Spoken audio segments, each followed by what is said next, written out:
La ocupación de Francia. La conquista de Bélgica fue el preludio de la invasión de Francia.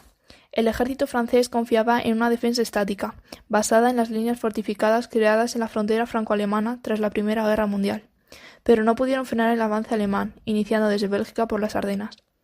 El movimiento invasor dejó aislados a 350.000 soldados aliados, que tuvieron que ser evacuados a Gran Bretaña desde Dunkerque.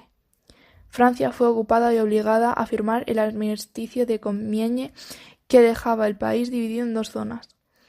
El norte quedó bajo el control alemán y al sur se formó un gobierno colaboracionista con sede en Vichy y dirigido por el mariscal Pétain. Desde Londres, el general francés de Gaulle llamó a la resistencia y creó las Fuerzas Francesas Libres. La Batalla de Inglaterra. Tras la ocupación de Francia, Hitler inició la invasión de Reino Unido, que fue repelida gracias a la superioridad de la RAF, la Royal Air Force, sobre los aviones de la Luftwaffe. Hitler sometió a las ciudades inglesas a constantes bombardeos, pero Alemania subestimó el espíritu de resistencia británico, bajo el liderazgo de Winston Churchill. La ofensiva alemana se completó con el bloqueo comercial desplegado por sus submarinos. La estrategia no tuvo éxito, porque Estados Unidos envió suministros ilimitados al gobierno de Londres. El Mediterráneo y el norte de África. Reino Unido frenó el avance italiano en Grecia, lo que obligó a Alemania a tomar Yugoslavia y expulsar a los británicos de los Balcanes. El asalto alemán sobre Egipto se inició en febrero de 1941. El mariscal alemán Rommel, al mando del Afrika Korps, inició el avance desde Libia y logró importantes conquistas, hasta que en noviembre de 1942 los tanques comandados por el general Montgomery detuvieron el avance del mariscal en la batalla de El Alamein. La invasión de la Unión Soviética. En junio de 1941 comenzó la Operación Barbarroja, que consistía en que miles de soldados y tanques invadieron la URSS a lo largo de un enorme frente que iba desde el mar Báltico al mar Negro. En agosto ya estaban en Leningrado, donde fueron frenados por el Ejército Rojo. El momento decisivo se produjo en el avance hacia Moscú, en el cual los carros alemanes se atascaron en la nieve, haciendo así que los soviéticos tuvieran la oportunidad de organizar la defensa. La guerra en el Pacífico. Desde 1940, Japón seguía expandiéndose por Asia y el Océano Pacífico. El gobierno japonés sabía que solo Estados Unidos podría frenar su expansión. Así que, el 7 de diciembre de 1941, la flota estadounidense de la base naval de Pearl Harbor, en Hawái, fue destruida por aviones japoneses. Tras esto, el presidente de los Estados Unidos, Roosevelt, declaró la guerra a Japón. La participación de Estados Unidos en la guerra hizo que se decantara el conflicto a favor de los aliados. Sin embargo, hasta 1942, los japoneses se siguieron expandiendo por Asia y el Pacífico sin encontrar resistencia. El Frente Oriental. Para desbloquear la situación en el frente soviético, Hitler decidió dirigirse hacia el Cáucaso con el fin de apoderarse de las reservas de petróleo del Asia Central.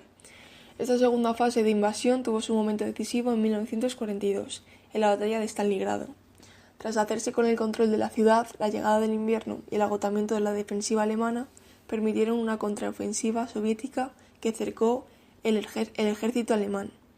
La posterior derrota de los tanques alemanes en la batalla de Kursk ratificó la superioridad del Ejército Rojo, que inició una ofensiva y liberó los países ocupados por Hitler.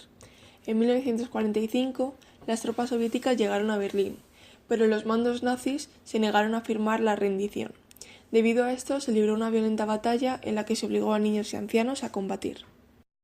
El Mediterráneo y el norte de África. Los intentos de los tanques alemanes de tomar el canal de Suez fueron frenados por las tropas británicas, que estas eran dirigidas por Montgomery en la batalla del Alamein.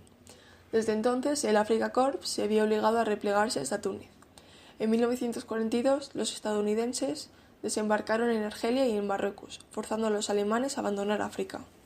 Tras controlar toda la zona, en julio del año siguiente, los aliados desembarcaron en Sicilia y comenzaron la invasión de Italia, donde poco después firmó el armisticio. Mussolini huyó al norte, donde la República de Saló, protegido por los alemanes y con el apoyo de los partisanos comunistas, los estadounidenses fueron liberando gradualmente el territorio. Finalmente, el 28 de abril de 1945, Mussolini muere fusilado. El Frente Occidental. Europa Occidental quería tomar Francia, por lo que los aliados planearon una operación que complementase el avance soviético desde el este. fue el desembarco de Normandía, que se inició el 6 de junio de 1944, llamado el Día D. En agosto, París fue liberada y las tropas de Hitler se replegaron hacia Alemania.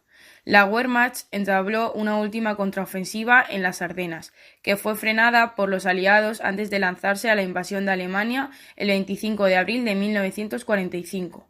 Las tropas estadounidenses se encontraron con las soviéticas cerca de Berlín. Hitler, acorralado en su búnker, se suicidó junto con algunos de sus colaboradores, pero la rendición total no llegaría hasta el 7 de mayo de 1945. La Guerra del Pacífico. Desde 1942, Estados Unidos estaba en condiciones de lanzar su contraofensiva contra Japón, sobre todo tras sus victorias en Midway y Guadalcanal. La máquina de guerra norteamericana encontró gran resistencia por parte de las tropas japonesas. Las islas del Pacífico tuvieron que ser liberadas y en todas se produjeron grandes bajas. Las batallas de Iwo Jima y Okinawa se dice que son las más violentas de la guerra, y solo Varsovia sufrió mayor destrucción que Manila durante el conflicto. Pese a la superioridad militar y los bombardeos contra Japón, los estadounidenses no lograban doblegar a su enemigo. En 1945, el nuevo presidente de Estados Unidos, Harry Truman, ordenó el lanzamiento de una bomba atómica sobre Hiroshima, que esto causó más de 100.000 muertes. 3 días después, otra bomba arrasó Nagasaki. El 2 de septiembre, Japón capituló dando fin a la guerra.